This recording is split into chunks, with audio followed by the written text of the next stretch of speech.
Howdy everyone, this is Sky High Ken, and I know it's been a while since I posted my first two videos. I think that was back in June, but I kind of want to go with a little bit of a different format right now. I'm just going to have some gameplay background, and really I'm just going to be talking about what's been kind of going on. Some good news, some things I've been experiencing, and life lessons that I kind of want to emulate on this channel. Maybe teachings that I've even learned from what I've done, and what I've been up to, I guess, in the past 6 months. This is all going to be very much unscripted, so I don't exactly have a plan on what I want to talk about, but I'll go ahead and get started with where I want to take this video. So I think the big thing that I left off last time was that I was looking for a job, and I believe it took me about 2 to 3 months to actually find a job. Now, this job is still locally where I live. It is a IT help desk job, and I think this job itself, I guess I was kind of lucky. I knew how to interview, I knew how to, I guess, sell myself, and I knew how to articulate what I wanted to get across with the questions from the interview. Now, I don't really want to talk about the actual process of me, trying to find a job, trying to click apply through LinkedIn or Indeed, because I'm pretty sure we've all heard the same stories and experiences where we apply for hundreds and hundreds of jobs not to hear anything out. I mean, the same experience exactly happened to me too.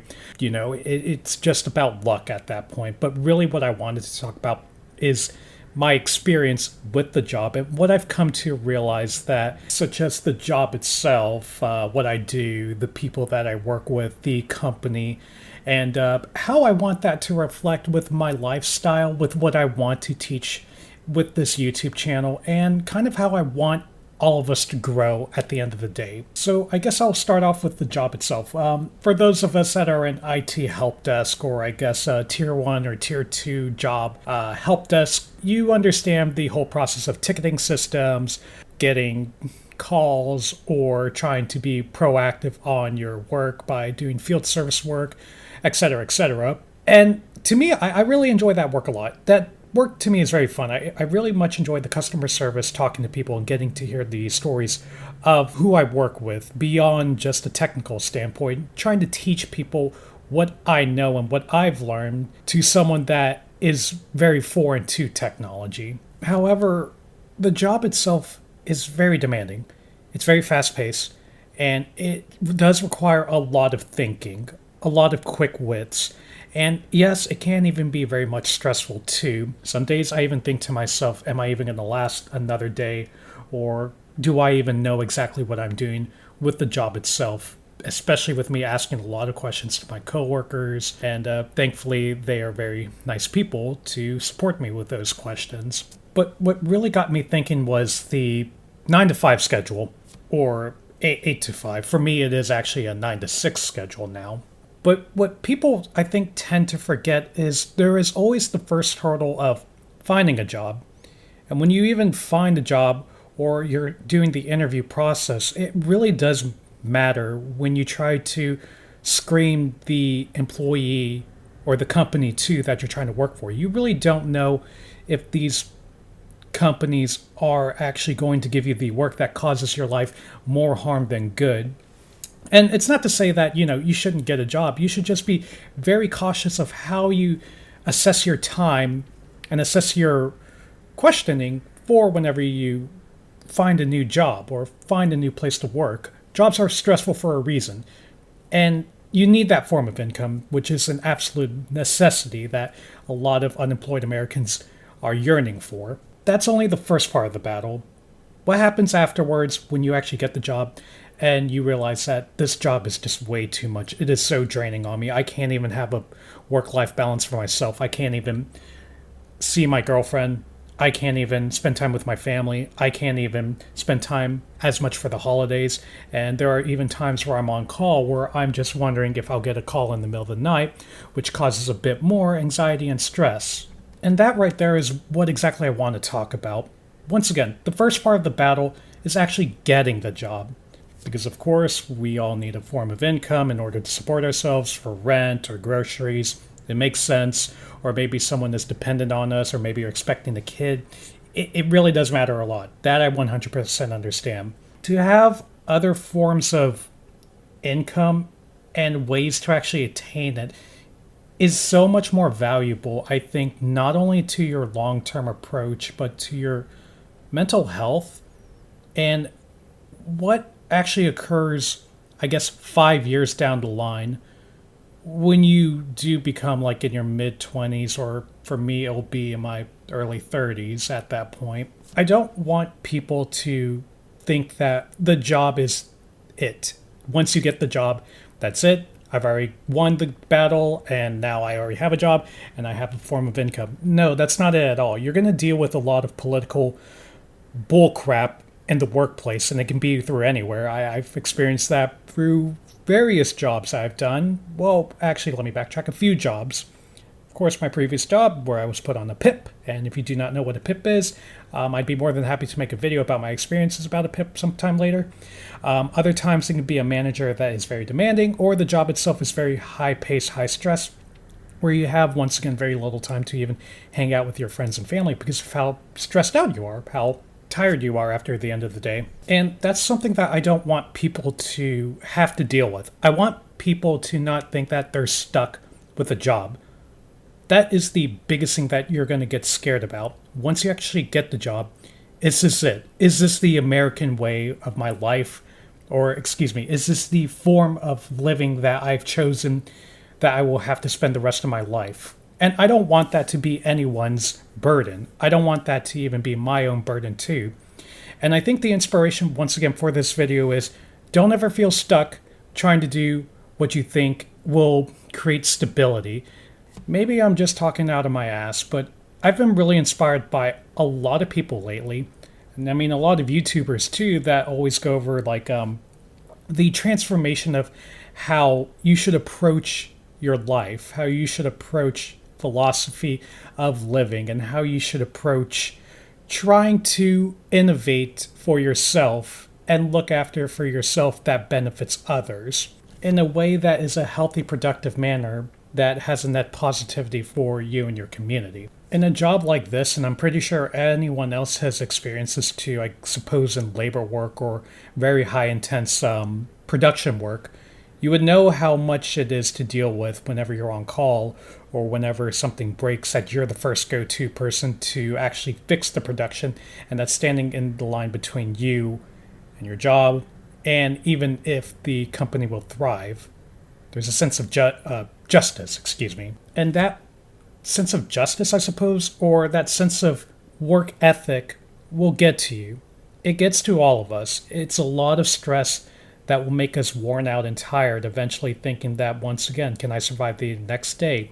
Am I ready to quit? Am I ready to find what I want to do? Or am I going to take another risk and just quit altogether, hoping that the next thing lands me the next big gig? That is the big question that I really want to answer, not only just for myself, but to an audience that also wants something very similar to. I don't think it's the job that we want. It's that if we're comfortable with our living standards, with what we have in our possession. And this is something that my grandpa taught me, even though I never really knew him. He taught me this. It's not so much the money that's going to make you happy. It's what you have and the friends that you have and the form of a stability, knowing that I can at least survive the next 6 months knowing that I will be completely fine.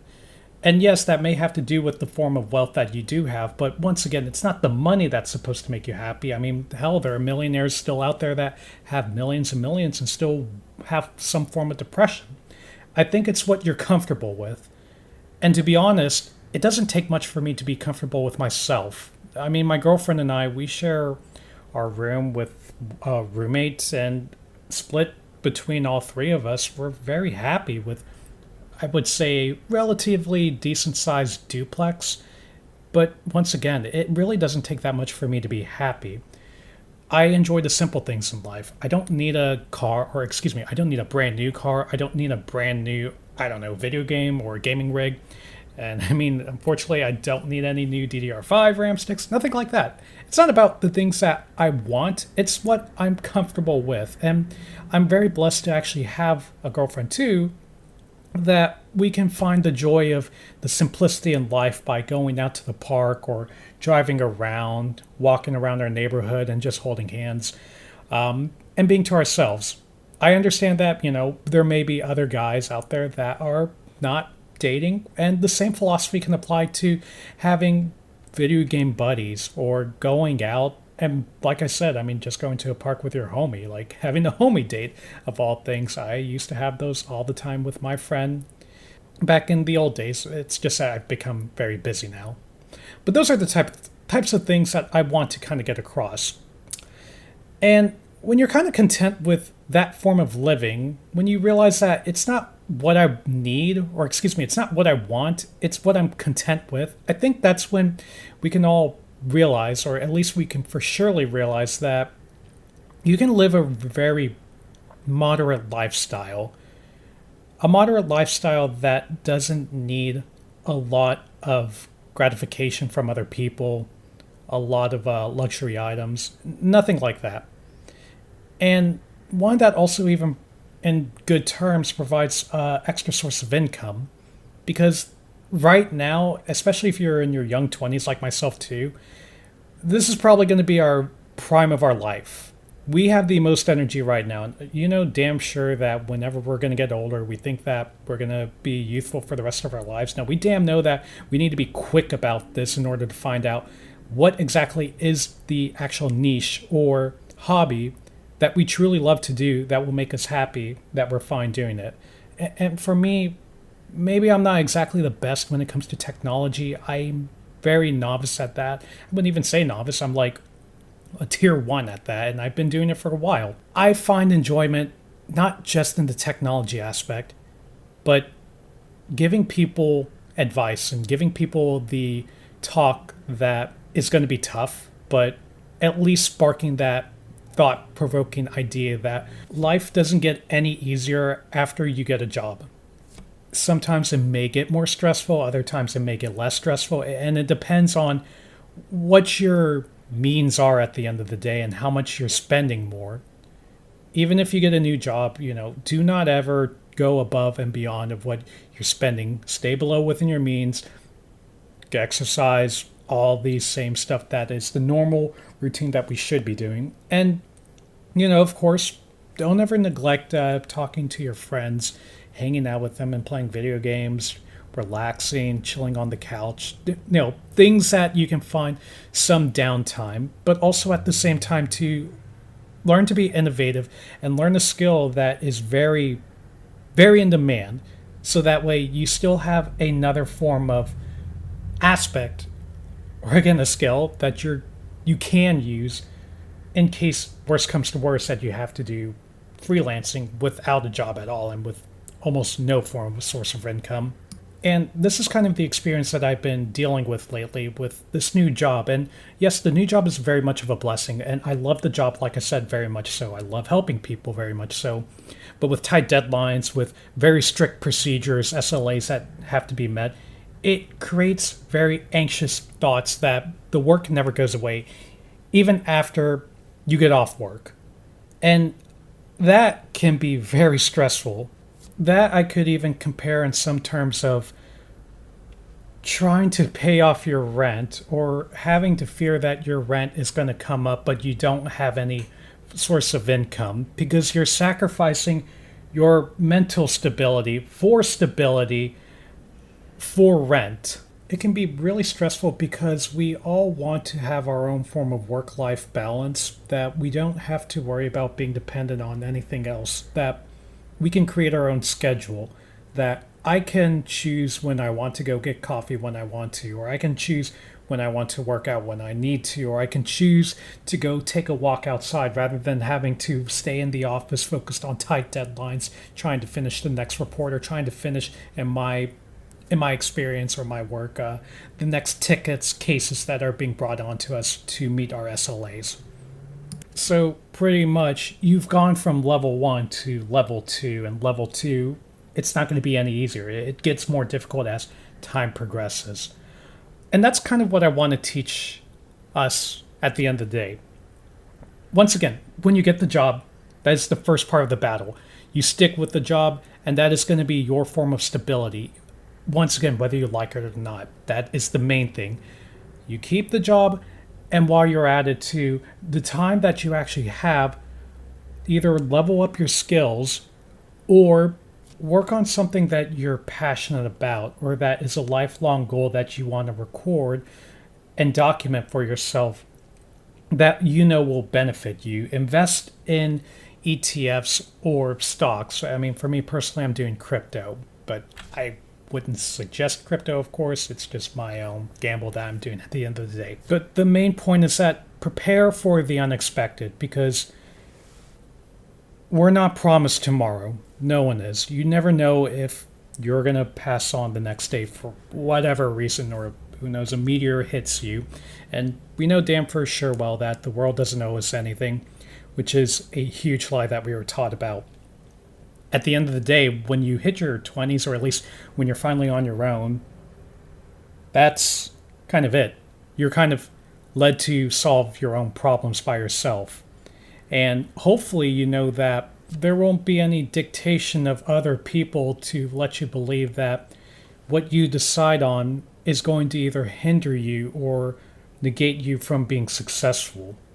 It doesn't hurt to try, because at the end of the day, you know, I speak very truly when I say this. Who cares what you aim for? If you were originally doing computer science, but then you said, I want to do, I don't know, business, at the end of the day, who cares in terms of if this is the measurement that you know is going to bring you the means to get from point A to point B in a reasonable amount of time?